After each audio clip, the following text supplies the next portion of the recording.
স্নেহের 2026 সালের নতুন বছরের ক্লাস 6-এর ছাত্রছাত্রী বন্ধুরা, আশা করি তোমার সবাই ভালো আছো। আজ আমরা যে বিষয়টি নিয়ে আলোচনা করব, ক্লাস 6-এর সেকেন্ড ইউনিট টেস্ট অর্থাৎ দ্বিতীয় পর্যায়ক্রমিক মূল্যায়নের ভূগোলের কোশ্চেন পেপার নিয়ে। দেখো সরাসরি স্ক্রিনে ক্লাস 6-এর ভূগোলের কোশ্চেনটা দেখতে পাচ্ছ। ফুল মার্কস তোমাদের রয়েছে 50, সময় তোমাদের রয়েছে 1 ঘন্টা 30 মিনিট। একে দাগে সঠিক উত্তরটি নির্বাচন করো যে কোনো 10টি প্রশ্নে, মানে 1 করে 1 × 10 = 10। মহাকাশ স্টেশন থাকে মেসোস্পিয়ার, থার্মোস্পিয়ার, এক্সোস্পিয়ারে। পৃথিবীর কেন্দ্রমণ্ডলের ওপরের স্তরটি হলো ভূত্বক, গুরুমণ্ডল, বায়ুমণ্ডল। উত্তর হবে গুরুমণ্ডল।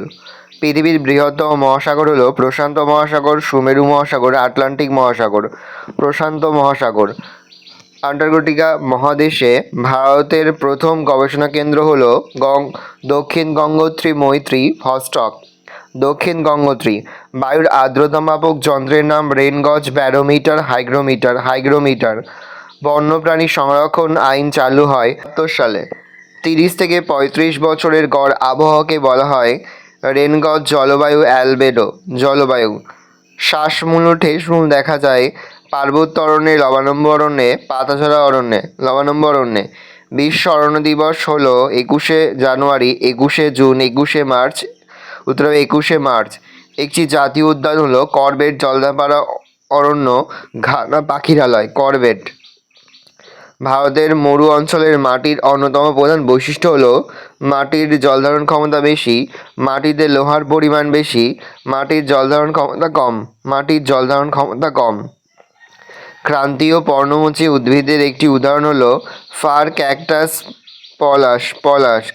একটি বাক্য উত্তর যে কোনো 5টি প্রশ্নে, মানে 1 করে 1 × 5 = 5। আন্টার্কটিকার সর্বোচ্চ শৃঙ্গের নাম কি? উত্তর হবে ভিনসন ম্যাসিভ।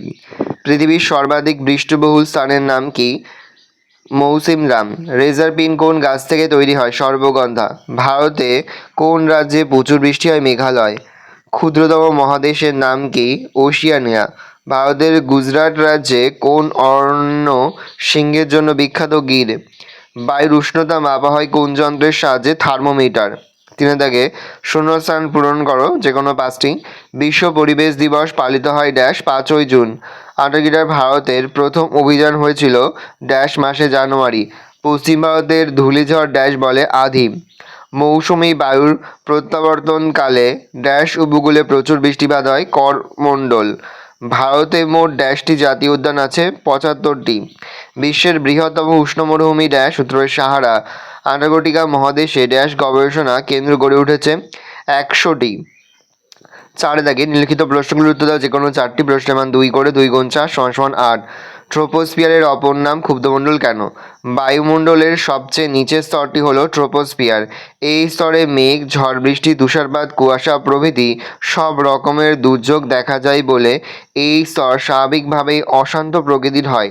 এজন্য ট্রোপোস্ফিয়ারের অপর নাম ক্ষুব্ধমণ্ডল। উল্লেখ্য, সমগ্র স্তরটি নিরক্ষীয় অঞ্চলে 18 কিমি এবং মেরু অঞ্চলে 8 থেকে 9 কিমি উচ্চতা পর্যন্ত বিস্তৃত।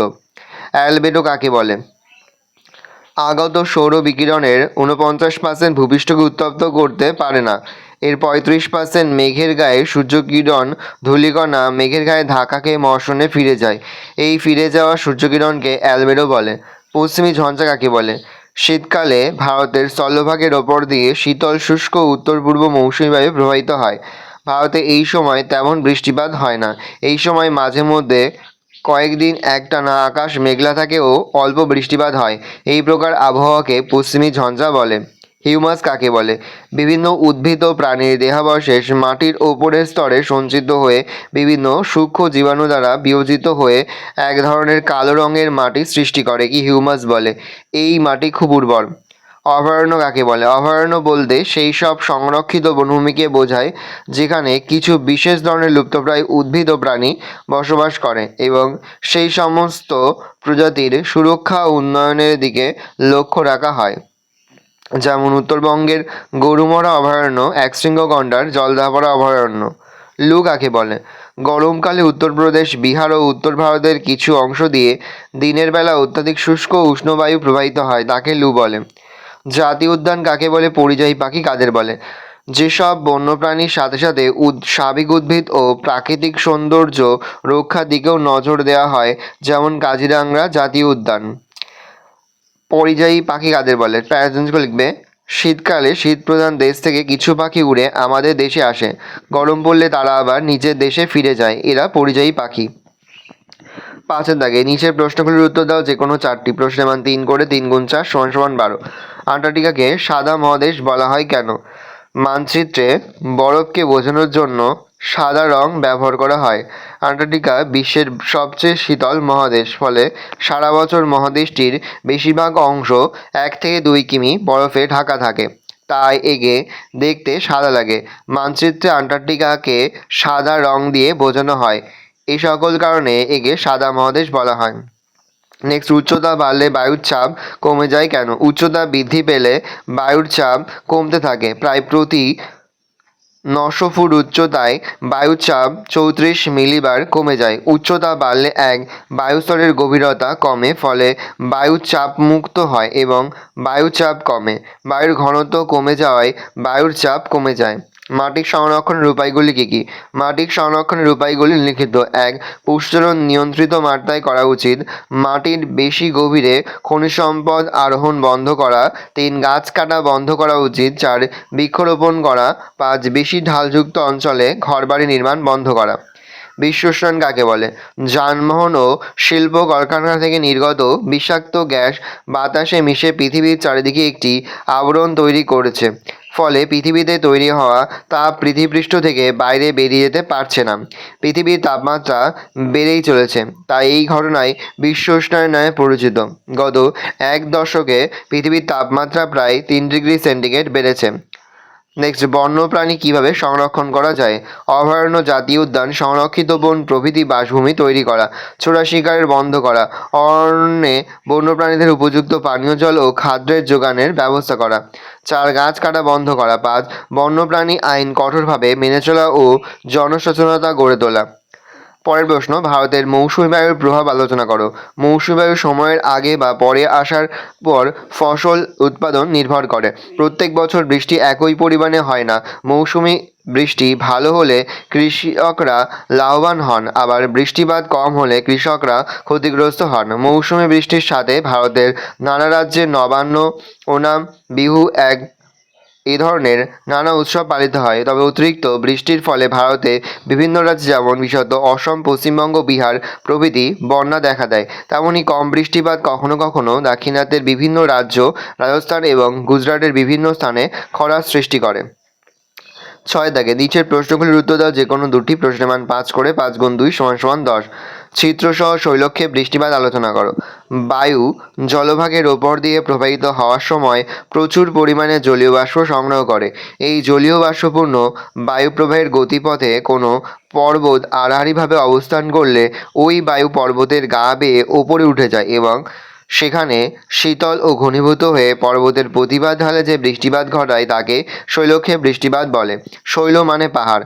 ওই বায়ু যখন পর্বত অতিক্রম করে বিপরীত দিকে অর্থাৎ অনুবাদ ঢালে পৌঁছায়, তখন তাতে জলীয় বাষ্প কমে যাওয়ার জন্য বৃষ্টিপাত বিশেষ হয় না। এইরূপ স্বল্প বা প্রায় বৃষ্টিহীন অঞ্চলকে বৃষ্টিছায়া অঞ্চল বলে। ভারতের হিমালয় পার্বত্য অঞ্চল এবং সংলগ্ন অংশে শৈলক্ষের বৃষ্টিপাত হয়। ছবিটা দেখে নাও, এই ছবিটা তোমাদের কিন্তু আঁকতে হবে। নেক্সট, বায়ুমণ্ডলের স্তরবিন্যাস আলোচনা করো। বায়ুমণ্ডলকে মোটামুটি 5টি স্তরে ভাগ করা যায়। 1 দিয়ে পয়েন্ট করবে ট্রোপোস্ফিয়ার, দেখে নাও লেখাটা। তারপরে পয়েন্ট করবে স্ট্র্যাটোস্ফিয়ার, তারপরে পয়েন্ট করবে মেসোস্ফিয়ার। এগুলো খুব ভালো করে তোমাদের খাতা থেকে তোমরা মুখস্থ করবে। তা এগুলো বড় প্রশ্নের পাশাপাশি তোমরা কিন্তু এখান থেকে বিভিন্ন শর্ট প্রশ্ন কিন্তু পাবে, শুধু ভালো করে তোমরা খাতাতে মুখস্থ করে। তারপর থার্মোস্ফিয়ার, তারপরে এক্সোস্ফিয়ার। পরের প্রশ্ন, পশ্চিমবঙ্গের সুন্দরবনের লবণাক্ত মাটিতে ম্যানগ্রোভ উদ্ভিদ ভালো হয় কেন? ম্যানগ্রোভ উদ্ভিদ ভালো হয় কেন দেখে নাও। তারপরে হচ্ছে জলচক্র আলোচনা করো, দেখে নাও। তারপরে রয়েছে দেখো 6-5 পৃথিবীর তাপমণ্ডলের চিত্রসহ পরিচয় দাও, দেখে নাও। 1 উষ্ণমণ্ডল, 2 নাতিশীতোষ্ণ মণ্ডল, 3 হিমমণ্ডল। চিত্রটা দেখে নাও। এই রয়েছে টোটাল তোমাদের সেকেন্ড ইউনিট টেস্ট অর্থাৎ দ্বিতীয় পর্যায়ক্রমিক মূল্যায়নের ক্লাস 6-এর ভূগোলের প্রশ্নপত্র। ভালো করে প্রশ্নপত্রটা দেখে নাও। আশা করি ভিডিওটা ভালো লেগেছে। ভিডিওটা ভালো লাগলে ভিডিওকে লাইক করে দেবেন। আমার নতুন হওয়া তাহলে সাবস্ক্রাইব প্রেস করে পাশে বেল আইকন প্রেস করে নতুন কোনো ভিডিও আপলোড করি সবার ফার্স্ট নোটিফিকেশন তোমরা পেয়ে যাও। আর এই ভিডিওটি তোমার বন্ধু বান্ধবী আত্মীয় স্বজন সবার মধ্যে কিন্তু অনেক অনেক শেয়ার করে দিলে। বছর ক্লাস 6-এ পড়ছে, আমরা কিন্তু ইতিমধ্যেই ক্লাস 6-এর প্রতিটি বিষয়ের সিলেবাস প্রশ্ন এবং নমুনা প্রশ্নপত্র কিন্তু আপলোড করে দিই। এখনও পর্যন্ত সেই ভিডিওগুলো না দেখে থাকো, ভিডিওগুলো কিন্তু তাড়াতাড়ি দেখে নাও। ভালো করে দেখে নাও প্রশ্নপত্রটা। কোনো প্রশ্নের উত্তর লিখতে বা বুঝতে যদি কোনো রকম অসুবিধা হয় তাহলে কিন্তু নির্দ্বিধায় কমেন্ট সেকশনে কমেন্ট করে জানাতে একদমই ভুলবে না।